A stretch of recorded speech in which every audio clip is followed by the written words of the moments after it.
தோசை தவா எண்ணெய் பிசுக்கு படிஞ்சு சுற்றி கருப்பாக கேவலமாக இருக்கும். இது எல்லார் வீட்லையுமே இப்படி தாங்க இருக்கும். ஒரு 3 மாதத்துலேருந்து 6 மாதத்துக்கு ஒரு முறை இந்த மாதிரி க்ளீன் பண்ணுங்கள். ரொம்ப ஈஸியாக சூப்பராக க்ளீன் பண்ணிடலாம். எப்போதுமே பளிச்சுன்னு புதுசு மாதிரி இருக்கும். தோசையும் நல்லா ஒட்டாமல் சூப்பராக வரும்.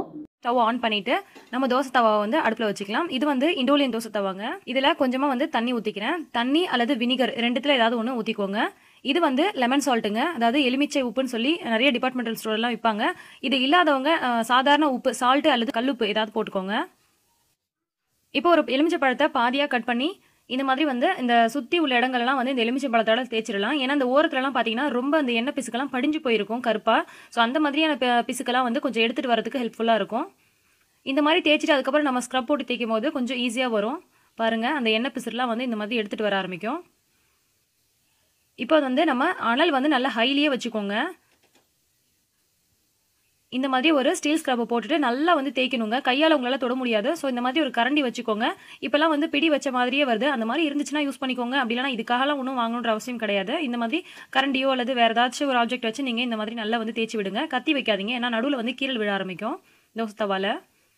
இந்த மாதிரி சைடில் இருக்கக்கூடிய அந்த எண்ணெய் பிசுக்கெல்லாம் வந்து நல்லா வந்து சுரண்டி விடுங்க. நம்ம ஹை ஃப்ளேமில் வச்சிருக்கனால அனலில் பார்த்தீங்கன்னா இந்த நம்ம ஸ்க்ரப்பை வச்சு தேய்க்கும் போது நல்லா வந்து நமக்கு எடுத்துகிட்டு வரும் கொஞ்சம் ஈஸியாக. இப்போ ஓரளவுக்கு முடிஞ்ச வரைக்கும் பார்த்தீங்கன்னா நம்ம இதில் தேய்ச்சாச்சு. இப்போ அந்த ஸ்க்ரப்பர் எடுத்துகிட்டு ஒரு துணியால் வந்து லைட்டாக தொடச்சிட்டு காமிக்கிறேன் பாருங்கள். முன்னே இருந்ததுக்கும் இப்போ இருக்கிறதுக்கும் அந்த சூட்டில் நம்ம தேய்க்கும் போது ஓரளவுக்கு நமக்கு ஈஸியாக வருங்க. பட் ரொம்ப ஈஸியாக கிடையாது. நம்ம ஸ்க்ரப்பர் போட்டு அதுக்கப்புறம் நல்லா தேய்ச்சி எடுக்க வேண்டி வரும். பட் நார்மலாக நம்ம கழுவுறதை விட இது கொஞ்சம் ஈஸியாக இருக்குங்க.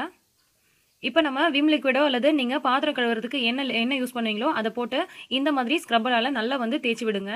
இப்போ வந்து தோசைக்கல் ஓரளவுக்கு ஹீட்டாக தான் இருக்குது. கை பொறுக்கக்கூடிய அளவுக்கு சூடு இருக்குது. சூடு குறைஞ்சிடுச்சு அப்படின்னு சொன்னால் இன்னொரு முறை வந்து நீங்கள் அதை லைட்டாக வந்து சூடு படுத்திட்டு அதுக்கப்புறமா நீங்கள் தேய்ச்சி எடுத்தீங்கன்னா கொஞ்சம் ஈஸியாக வரும்.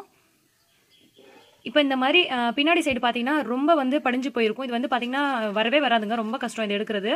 ஸோ இந்த மாதிரி கத்தி வச்சுட்டு இந்த மாதிரி பண்ணிவிடுங்க. நம்ம வந்து தோசைக்கல்லை வந்து அடிக்கடி நம்ம கழுவுனாலுமே பார்த்தீங்கன்னா வீணாக போயிடும். அது எப்படின்னா தோசை வந்து ஒழுங்காக வராது. ஸோ இந்த மாதிரி வந்து நம்ம எப்போவாச்சும் தான் பண்ணணும். மேக்ஸிமம் பார்த்தீங்கன்னா ஒரு 3 மாதத்துக்கு ஒரு முறை இந்த மாதிரி செஞ்சு வச்சுக்கிட்டிங்கன்னா உங்களுக்கு ரொம்ப அழுக்கு படியாது. அதாவது இந்த மாதிரி கறி படியாது. தோசைக்கல்லும் பார்த்தீங்கன்னா நல்லாயிருக்கும். நீங்கள் அடிக்கடிலாம் வந்து இந்த மாதிரி ஸ்க்ரப்பர்லாம் போட்டு வாஷ் பண்ணக்கூடாதுங்க. ஸோ இப்போ இந்த மாதிரி வந்து நல்லா தேய்ச்சி விட்டாச்சு. இது வந்து விளம்பரங்கள் எல்லாம் காமிக்கிற மாதிரி அப்படியே தொட்ட உடனே உங்களுக்கு பீல் ஆகிட்டு வர மாதிரிலாம் உண்மையிலே கிடையாதுங்க. நீங்கள் வந்து கொஞ்சம் எனர்ஜி போட்டு தான் தேய்க்கணும். அப்போ தான் நமக்கு நல்லா வந்து சூப்பராக பளிச்சுன்னு ஆகும்.